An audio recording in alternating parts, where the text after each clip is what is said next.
વીજ ક્ષેત્રે ખાનગીકરણના વિરોધમાં ભરૂચમાં ઉર્જા કર્મચારીઓનું પ્રદર્શન, રાષ્ટ્રીય હડતાલને નૈતિક સમર્થન।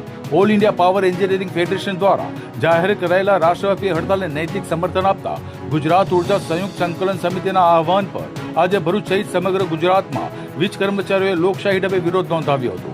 આજ રોજ રાજ્યભરની મુખ્ય વીજ કચેરીઓ સામે ઉર્જા કર્મચારીઓ એકત્રિત થયા હતા અને નોકરીના હક્કો હિતો ભવિષ્યમાં જોખમાય નહીં તે મુદ્દે કેન્દ્ર સરકારની નીતિઓ સામે સૂત્રોચ્ચાર સાથે વિરોધ પ્રદર્શન કર્યું હતું। કર્મચારીઓએ આક્ષેપ કર્યો હતો કે ઇલેક્ટ્રિસિટી એમેન્ડમેન્ટ બિલમાં પ્રસ્તાવિત સુધારા દ્વારા વીજ ક્ષેત્રે ખાનગીકરણની પ્રક્રિયા ઝડપથી આગળ ધપાવવામાં આવી રહી છે, જે કર્મચારીઓ તેમજ ગ્રાહકોના હિત માટે હાનિકારક સાબિત થઈ શકે છે।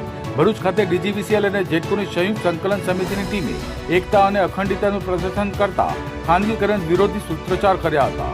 કર્મચારીઓએ સ્પષ્ટ કહ્યું હતું કે વીજ ક્ષેત્રે જાહેર હિત સાથે સંકળાયેલા આવશ્યક સેવા છે અને તેને ખાનગી હાથે સોંપવાનો પ્રયાસ દેશ અને જનતાના હિતમાં નથી। આ કાર્યક્રમમાં ગુજરાત ઉર્જા સંયુક્ત સંકલન સમિતિ તેમજ એનજીવીકેએસ જીબીયાના અગ્રણીઓ ઉપસ્થિત રહ્યા હતા, જેમાં ચિરાગ શાહ, અલ્કેશ પ્રજાપતિ, હિરેન મિસ્ત્રી અને ચિંતન ગાંધી સહિત ઉચ્ચ હોદ્દેદારો અને મોટી સંખ્યામાં કર્મચારીઓ જોડાયા હતા।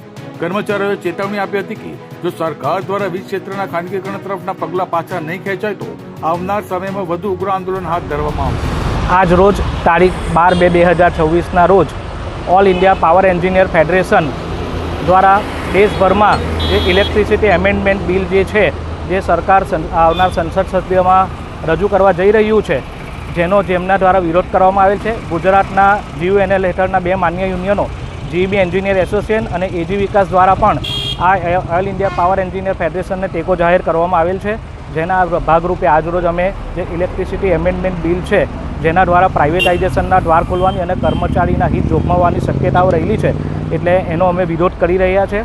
અમારી કોઈ નીતિનો અમે ફક્ત નીતિ સામે વિરોધ કરીએ છીએ, અમારા સરકાર સામે કોઈ વિરોધ નથી। અને આજરોજ પણ જે અમારી જીયુએનએલની સર્વિસ છે એ બધી ચાલુ જ છે, પાવર પણ રાબેતા મુજબ ચાલુ છે। અમારે ફક્ત સરકાર જે આ પ્રાઇવેટાઇઝેશનનો વિરોધ છે।